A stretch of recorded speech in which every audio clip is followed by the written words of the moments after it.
హిందూ ధర్మ ప్రేక్షకులకు నమస్కారం. వైకానస ఆగమ విశిష్టత ప్రత్యేక కార్యక్రమానికి స్వాగతం, సుస్వాగతం. వైకానస ఆగమ శాస్త్రం అనేది ఒక వైష్ణవ ఆగమ శాస్త్రం. ఇది ముఖ్యంగా విష్ణువుని ఆరాధించడానికి పూజా విధానాలను నిర్దేశిస్తుంది. ఈ శాస్త్రాన్ని వైకానసం భగవత్ శాస్త్రం అని కూడా అంటారు. ఇది విష్ణువుని వైకానసులచే పాటించబడుతుంది. దక్షిణ భారతదేశంలోని అనేక వైష్ణవ దేవాలయాలు, ముఖ్యంగా తిరుమల వెంకటేశ్వర దేవాలయం వంటివి ఈ ఆగమనాన్ని అనుసరిస్తూ ఉంటాయి.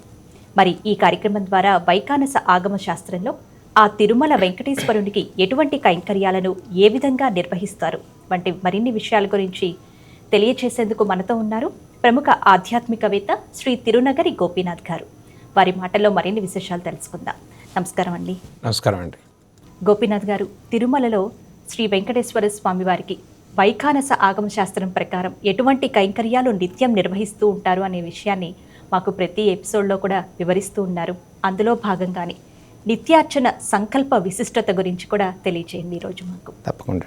శ్రీలక్ష్మీ వల్లభారంభాం విఖనో మునిమధ్యమాం అస్మదాచార్య పర్యంతాం వందే గురు పరంపర. సాక్షాత్తు శ్రీ విఖనస భగవానుడు చెప్పినటువంటి వైఖానస భగవచ్శాస్త్ర ప్రకారంగా తిరుమల స్వామివారికి నేటికి కూడా విశేషమైనటువంటి అర్చనా విధానంతో స్వామిని అర్చించటం, స్వామి యొక్క అనుగ్రహం వల్ల చేసేటువంటి అర్చనా విధానంలో అపారమైనటువంటి స్వామి యొక్క కృపా కటాక్షాల వల్ల ప్రతినిత్యం కూడా శుక్లపక్ష చంద్రుని వలె దినదిన ప్రవర్తమానంగా తిరుమల యొక్క శక్తి అపారంగా పెరుగుతూ భక్తుల్ని అనుగ్రహిస్తూ ఉన్న స్వామివారికి, స్వామికి ఏ పూజలోనైనా సంకల్పం చాలా విశేషమైందండి. అసలు నిత్య సంకల్పం అంటే మనం కూడా భక్తులుగా ఉన్న ఎవరైనా సరే ఒక సంకల్పం అనేది లేకుండా మీరు జీవితంలో కూడా అంటే ఏదైనా ఒక డెస్టినీ ఉండాలంటారు, అంటే ఏదో ఒక లక్ష్యం ఉండాలంటారు. ఆగమ శాస్త్రంలో కూడా సంకల్పంతోనే ఏదైనా ప్రారంభం చేయమని శాస్త్రం చెప్తుంది. నీవేదైనా ఒకటి సంకల్పం చేయి, ఆ సంకల్పాన్ని నెరవేర్చుకోవటం కోసం భగవంతుడు నీకు అనుగ్రహాన్ని ఇస్తాడు. అలా వైఖానస భగవచ్శాస్త్ర ప్రకారం కూడా తిరుమలలో నిత్య సంకల్పాలని అర్చక స్వాములు ఆలయాల్లో చేస్తారు. ఆలయం లోపల స్వామికి అర్చన చేసేటువంటి ప్రారంభ సమయంలో పంచశుద్ధులు అయిపోగానే పంచభేరాలు ఉంటాయి. ఆ పంచభేరాల దగ్గర అర్చక స్వాములు చక్కగా నిత్యకర్మానుష్ఠానాలు పూర్తి చేసుకుని పంచశుద్ధులు పూర్తయిన పిమ్మట స్వామివారికి మొట్టమొదటిగా ప్రాణాయామ యోగక్రియల వల్ల ఆత్మశుద్ధిని గావించుకొని అర్చక స్వాములు అక్కడ ప్రాణాయామాన్ని చేసి తదుపరి ప్రాణాయామ కార్యక్రమ క్రియా విధానం పూర్తి అయిపోయిన తర్వాత అర్చక స్వాములు ఒక మహాసంకల్పాన్ని చెప్పడం జరుగుతుంది. ఆ మహాసంకల్పంలో ఏదైతే సంకల్పం మనం ప్రతిరోజు చేస్తామో అలా స్వామివారికి కూడా తిథివార నక్షత్ర యోగకరణ లగ్నాలతో కూడిన పంచాంగాలను, ఆ రోజు తిథిని, నక్షత్రాన్ని, వారాన్ని, యోగాన్ని, కరణాన్ని కూడా స్వామి దగ్గర స్మరణ చేస్తూ మనం చేసేటువంటి కర్మలు సఫలీకృతం కావాలని మొట్టమొదటిగా ఆగమోక్త ప్రకారంగా స్వామికి చేసే సంకల్పంలో అర్చక, పాచక, పరిచారక ఆది దేశ, రాజా, రాష్ట్ర, గ్రామ, ఆచార్య, అర్చక, పాచక, పరిచారక అభివృద్ధ్యర్థమని సంకల్పం చేస్తారు. ఈ సంకల్పం ఎలా ఉంటుందండి అంటే స్వామివారిని మనం మొట్టమొదటిగా మనస్సులో ఒక కోరికను, ఒక కామ్యాన్ని మనం చెప్పుకునేటప్పుడు భగవత్ అనుగ్రహం కలగటం కోసం ఎలానైతే ఇప్పుడు ఏవైతే తెలుగు సంవత్సరాన్ని, తిథిని, నక్షత్రాన్ని, వారాన్ని చెప్తామో అలాగే తిరుమలలో కూడా స్వామివారికి నిత్య సంకల్పాలు చేస్తారు. చేసేటప్పుడు స్వామికి చేసే ప్రతి సంకల్పం కూడా దేశ సుభిక్షం కోసం చేస్తారు.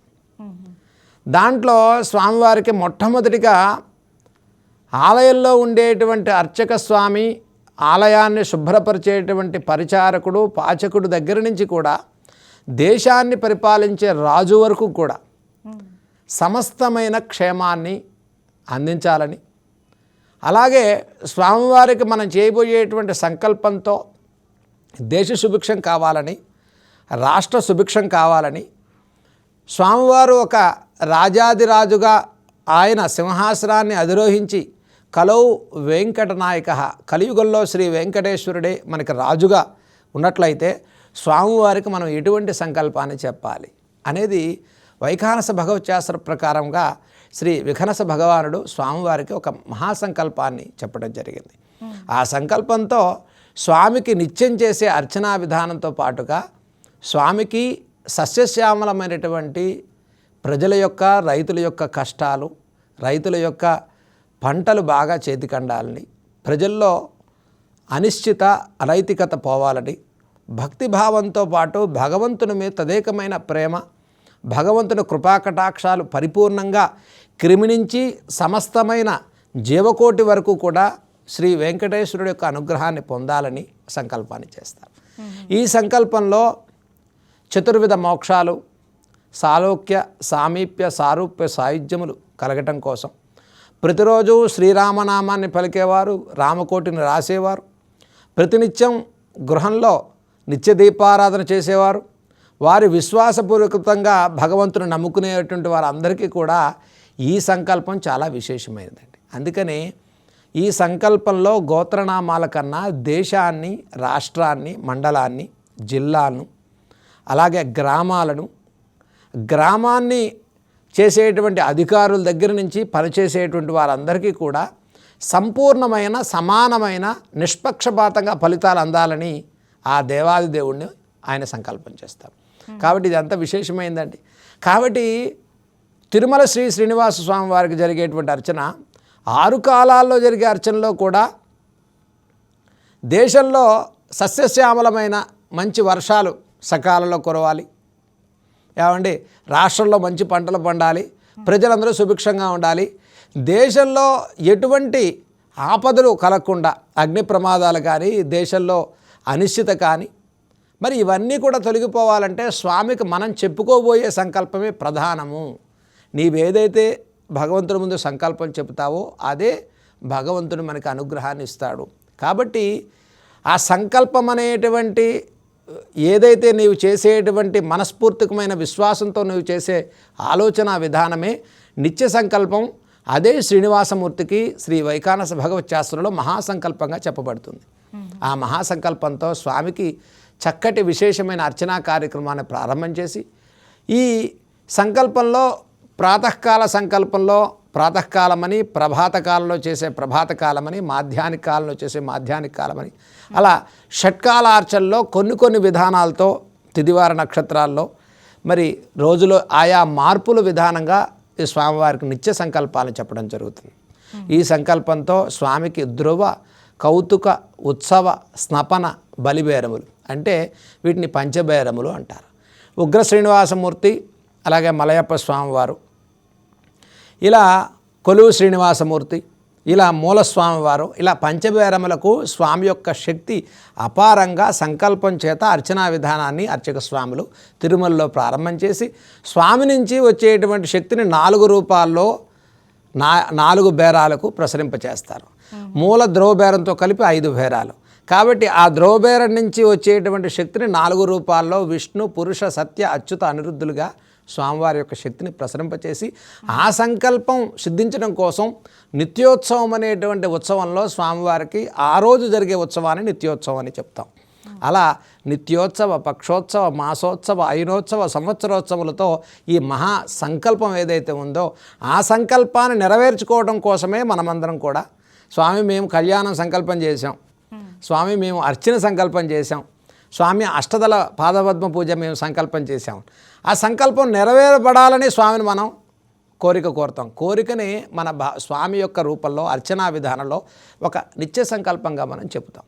ఈ సంకల్పంతో భక్తుల యొక్క మనోభీష్టాలు సిద్ధించడం కోసం తిరుమలలో శ్రీ వైఖానస అర్చక స్వాములు దేశవ్యాప్తంగా, ప్రపంచవ్యాప్తంగా కూడా సంక్షోభాలు రాకుండా, సముద్రాలు ఉప్పొంగకుండా, అగ్ని ప్రమాదాలు జరగకుండా, ప్రపంచమంతా సస్యశ్యామలంగా ఉండాలంటే కలియుగంలో ఒక మూల విరాటైనటువంటి ఆది భౌతికమైనటువంటి ఒక సాలగ్రామ శిలారూపంలో ఆవిర్భవించినటువంటి తిరుమల శ్రీ శ్రీనివాసమూర్తిని ఒక మహాసంకల్పంతో స్వామివారిని సంకల్పం చేసి మరి సర్వే జనా సుఖినో భవంతు, సమస్త సన్మంగళాని భవంతు అనేటువంటి చక్కటి నామాలతో ఈ నిత్యోత్సవ మహాసంకల్పాలను ఆ రోజు ప్రారంభం చేస్తారు.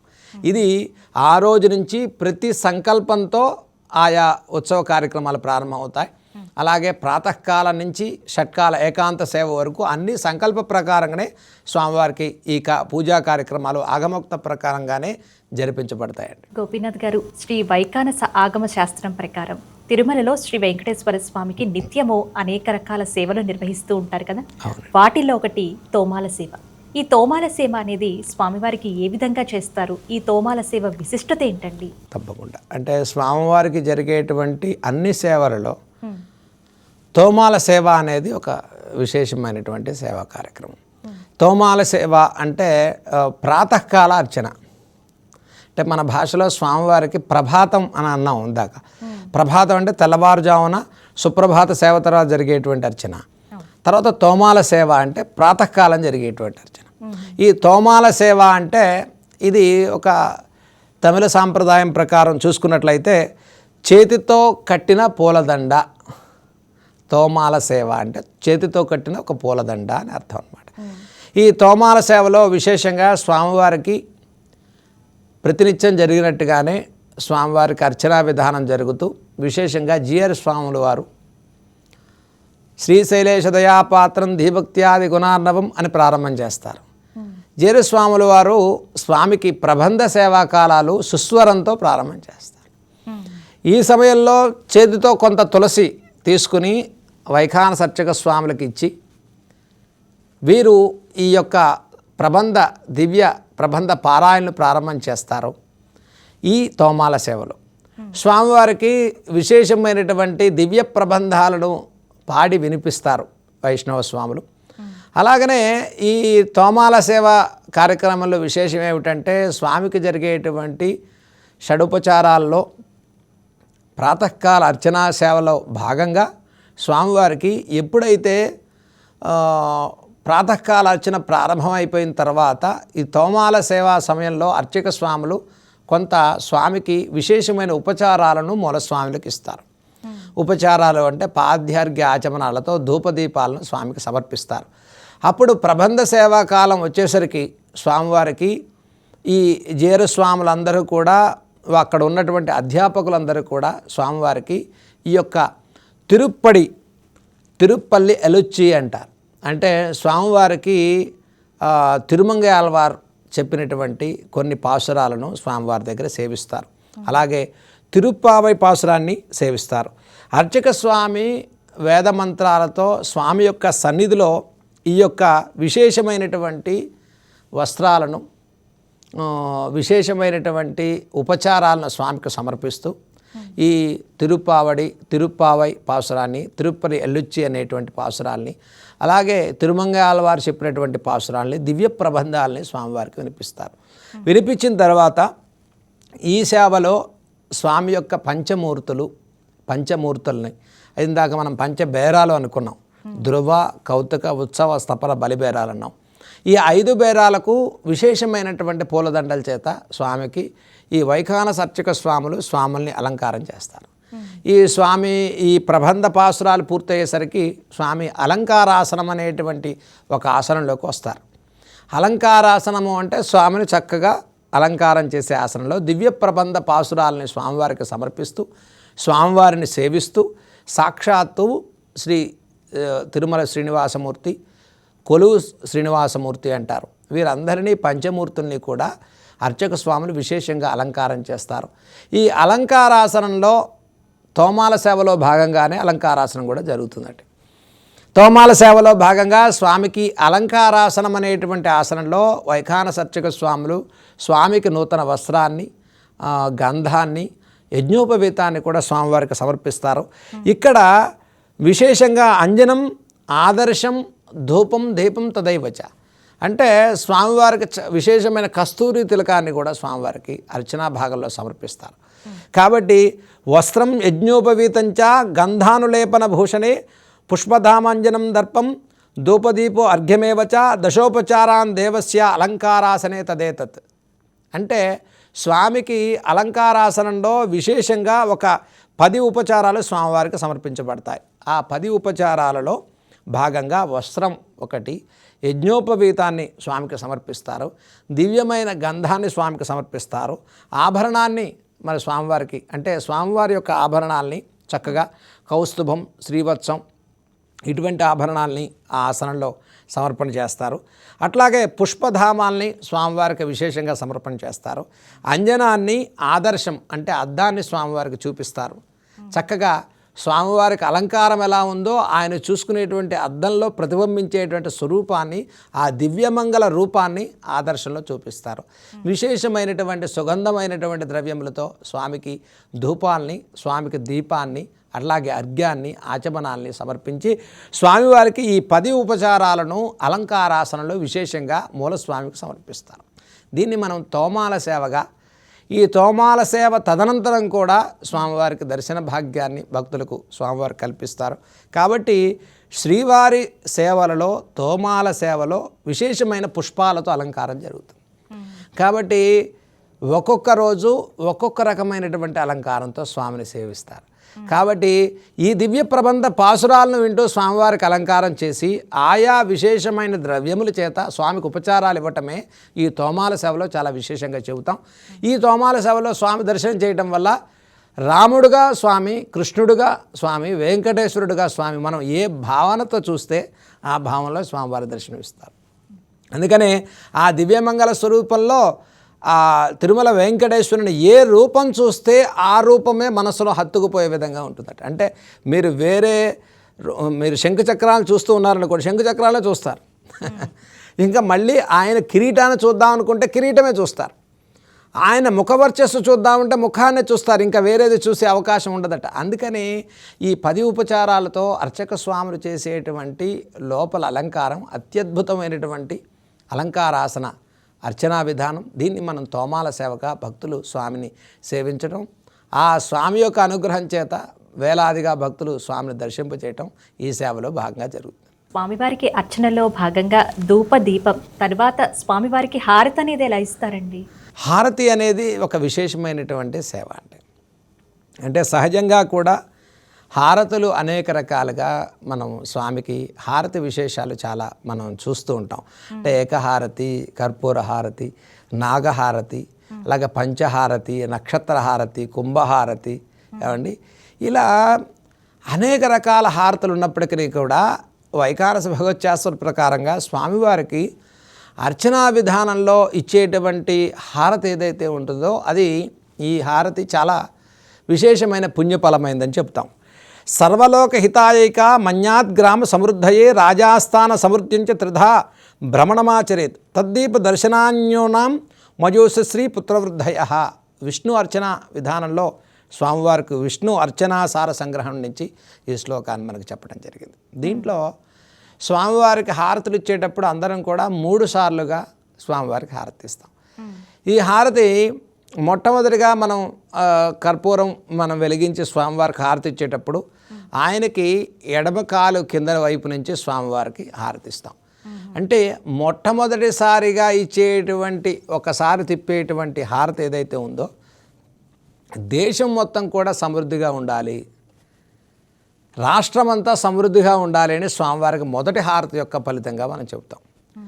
అలాగే రెండో హారతి యొక్క విశేషం ఏమిటంటే ఆయన మూర్ధాది పాదపర్యంతం మొదటిసారి తిప్పుతూ ఉంటే, మూర్ధం అంటే శిరస్సు, పాదం అంటే చివరి వరకు, అంటే ఎడం వైపు నుంచి తీసుకుని స్వామివారికి దక్షిణ భాగంలో ఉన్న అర్చక స్వామి కింద నుంచి అలా పైదాకా ఒకసారి తిప్పితే దేశ సుభిక్షం కోసం ఒకసారి స్వామిని మనం కాంక్షించినట్టుగా చెబుతుంది ఆగమశాస్త్రం.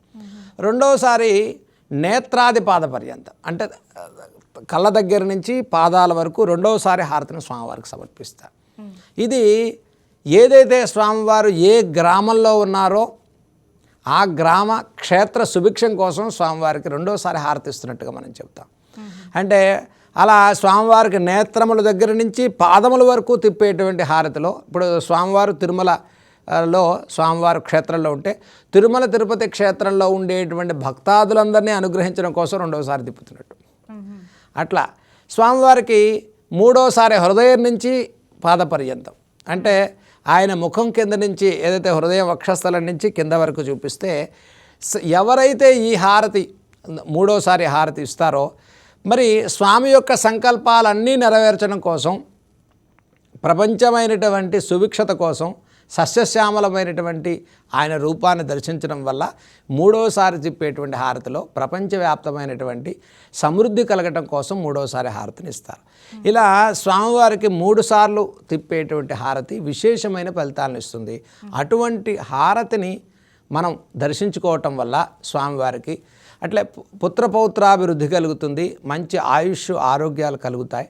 ప్రతిరోజు స్వామికి అర్చన చేసినటువంటి ఈ హారతిని దర్శించడం వల్ల మానసికమైనటువంటి అన్ని రకాల సమస్యలకు నివృత్తి మార్గం దొరుకుతుంది. కాబట్టి అందుకనే స్వామి యొక్క హారతి చాలా విశేషమైనది. స్వామివారికి ఆ దర్శన రూపంలోనే అంత అపారమైన శక్తి సంపన్నుడైనటువంటి శ్రీ వెంకటేశ్వరుడికి వైఖానసాగమోక్త విధానంగా ఈ అర్చనా విధానాన్ని పూర్తి చేసినటువంటి అర్చక స్వాములు ఈ 3 రకాలుగా స్వామికి త్రిరుత్పూజ 3 సార్లు తిప్పేటువంటి ఈ హారతిలో విశేషమైన 3 ఫలితాలను మనం ఆకాంక్షించి స్వామికి హారతిస్తాం.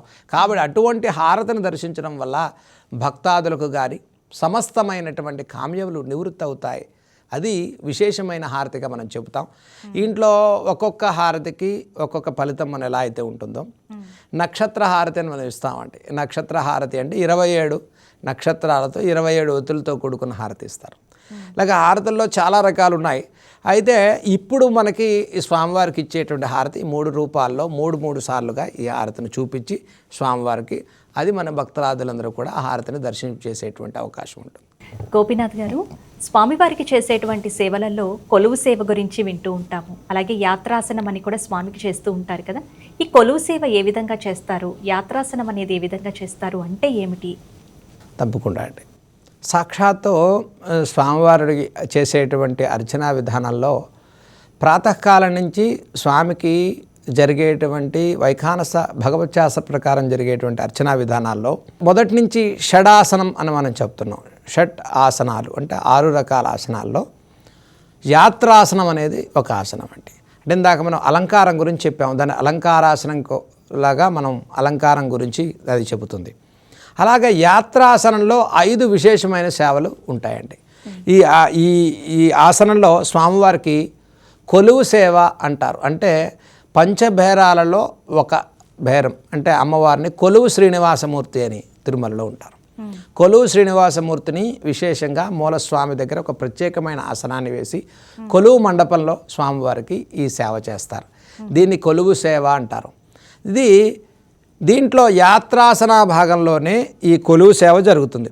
దీంట్లో స్వామివారిని ఒక బంగారపు సింహాసనం మీద ఈ కొలువు శ్రీనివాసమూర్తిని ఉత్సవమూర్తిని దాని మీద కూర్చోబెట్టి స్వామివారికి చక్కగా అర్చక స్వాములు ఒక కూర్మాసనం మీద కూర్చుని ముందుగా ఆచమనాన్ని సంకల్పాలను చేసుకుని స్వామివారికి విశేషంగా దర్బారు సేవ అని కూడా అంటారు. దీన్ని దర్బారు సేవ అనేటువంటి ఈ ఉత్సవాన్ని అక్కడ నడిపిస్తారు.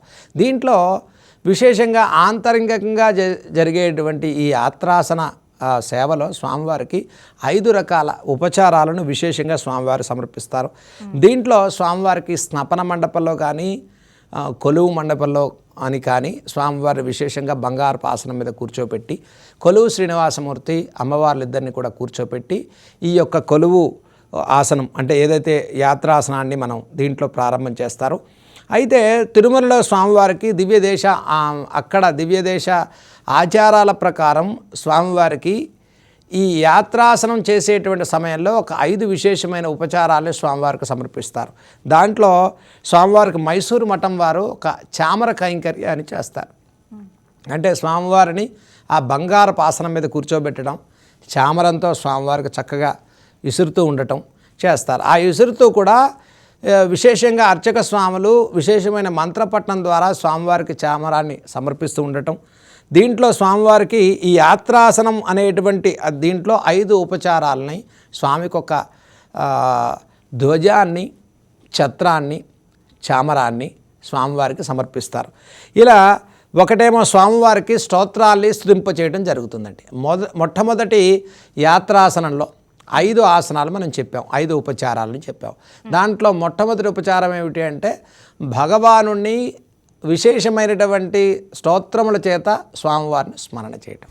ఏ రకంగా అంటే స్వామివారు కొలువు శ్రీనివాసమూర్తిగా కూర్చుని ఉన్నారు కాబట్టి స్వామివారి యొక్క ఆవిర్భావం, స్వామివారి యొక్క ఇక్కడికి వచ్చినటువంటి రాకని మనం దృష్టిలో పెట్టుకుని ఆయన వచ్చి ఒకవేళ కొలువు తీరి ఇక్కడ కూర్చుని ఉన్నట్లయితే, మనం రాజుగారి దగ్గరికి వెళ్ళామండి, ఏదో ఒక సమయంలో ఆయన ఒక సమయంలో ఒక ప్లేస్లో కలుస్తామని అన్నారు. ఆ సమయానికి మనం వెళ్ళేసరికి స్వామివారు అక్కడికి వచ్చినటువంటి రాజుగారి వేషధారణ, ఆయనకు వచ్చినట్టు వైభవాన్ని చూసి మీ మనసులో ఆయన గురించి ఒక గొప్ప ఆలోచన వచ్చింది. అంటే స్వామి రాజాదిరాజు, మరి రాజదర్బార్ అంటాం కదండి, అలా స్వామిని మనం కీర్తించేటువంటి ఏవైతే స్తోత్రాలు ఉంటాయో ఆ సమయంలో దర్బారు సేవలో స్వామిని అనేక రకాల స్తోత్రాలతో స్వామిని మొట్టమొదటిగా స్తుతించటం, ఆ స్తుతి కూడా ఒక ఉపచారం కింద స్వామివారికి అర్చక స్వాములు సమర్పిస్తారు. 2 ధ్వజాన్ని సమర్పించటం, స్వామికి చేతిలో ఒక రాజదర్బార్ అంటే రాజులకి ఏమిటి ఒక దండం ఉంటుంది, ఆ దండాన్ని స్వామివారి చేతికి ఇవ్వటం. అలాగే ఒక ఛత్రాన్ని కూడా స్వామివారికి ఇస్తారు. అంటే ఛత్రం అంటే ఒక గొడుగు, స్వామివారికి ఈ యాత్రాసనంలో ఒక గొడుగు కూడా ఆయన చేతిలో పెడతారు. తర్వాత స్వామివారికి ఒక చామరాన్ని అంటే విసనకర్రను స్వామికి చక్కగా వేదమంత్రాలతో ఆ విసనకర్రతో స్వామివారికి ఉపచారాలు ఇస్తూ ఉంటారు యాత్రాసనంలో.